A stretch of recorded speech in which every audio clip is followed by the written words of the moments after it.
had disappeared the night before.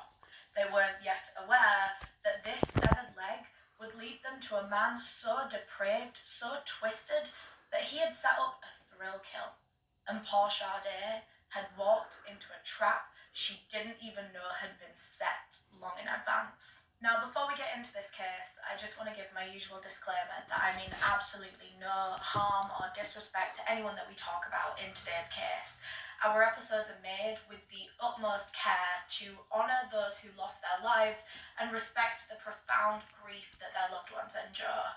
Given the nature of today's episode, we'll be covering some very sensitive topics, including sexual assault, torture, mutilation, domestic violence, and murder. This episode is created with the hope to raise awareness, inspire change, and further victim support.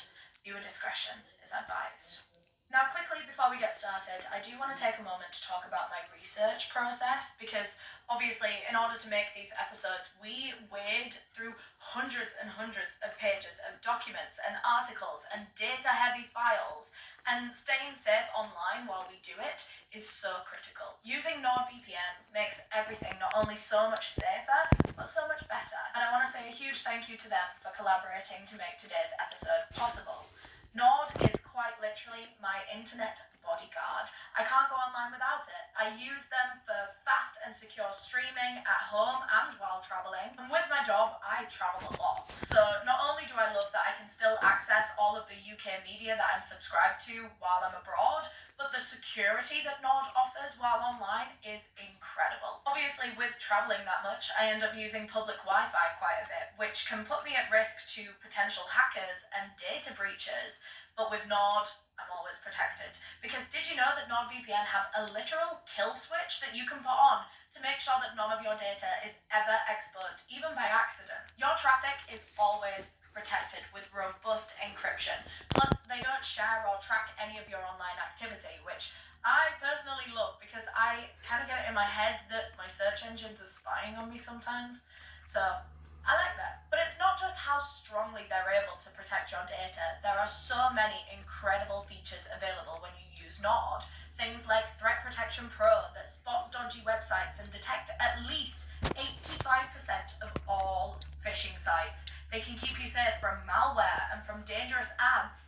And obviously, I've got you a little offer, an exclusive NordVPN deal, plus 4 months extra when you click the link in the description below. That's nordvpn.com/Eleanor.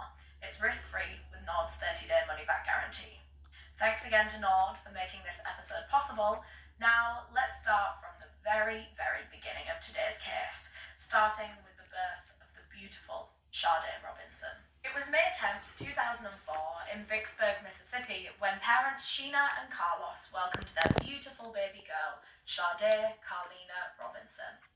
Before her second birthday, her parents split up, and her mother moved herself and Sade out to Milwaukee, Wisconsin, to live with her parents. And Sade loved living with Grandma and Granddad, but soon a whole new family unit would form. A stepdad would enter the picture, and eventually a half-sister too.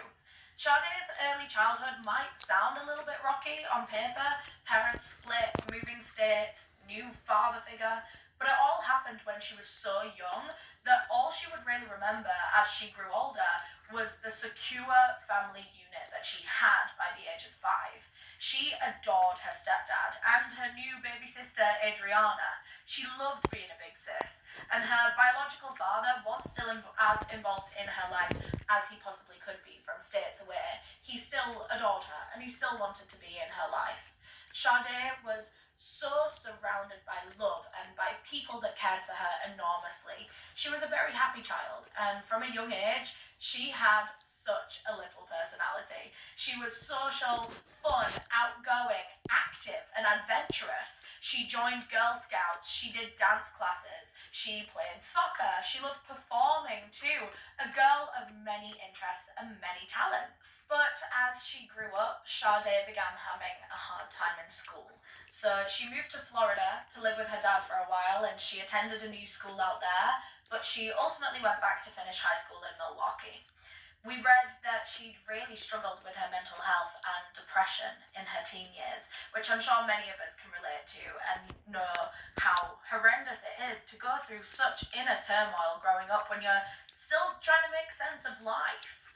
But Sade made it out the other side, with fabulous grades and her sparkling personality still intact. She was even able to graduate a semester early. She was so bright, she worked so hard, and she was destined for great things. But there had been some people along the way who had tried to break her, and since moving back to Milwaukee, Sade had actually been the victim of stalking and sexual assault by a friend that she had trusted. After such a traumatic incident, her guard was up all the time now. Obviously, it was hard to trust people. She was wary of everyone, and so she became extremely independent. By the age of 19, she rented her own apartment, she worked 2 part-time jobs in order to pay her bills, one at a pizza place as a cashier, and another at a members-only club as wait staff. Sade was a hustler and a very reliable worker. She never missed a shift. She never turned up late, and if she was even running 5 minutes behind, she would send a text to let her boss know. She was so responsible, and she was doing all of this while studying a degree in criminal justice. She was amazing. By March 2019, she was only a month away from finishing that course. In fact, her graduation was planned to be on her 20th birthday, a very clear end to the chapter of her teenage years and a fresh start into adulthood. Sade was thinking long and hard about what she wanted to do after graduation. There were a few career paths that she was weighing up, one of which was joining the US Air Force.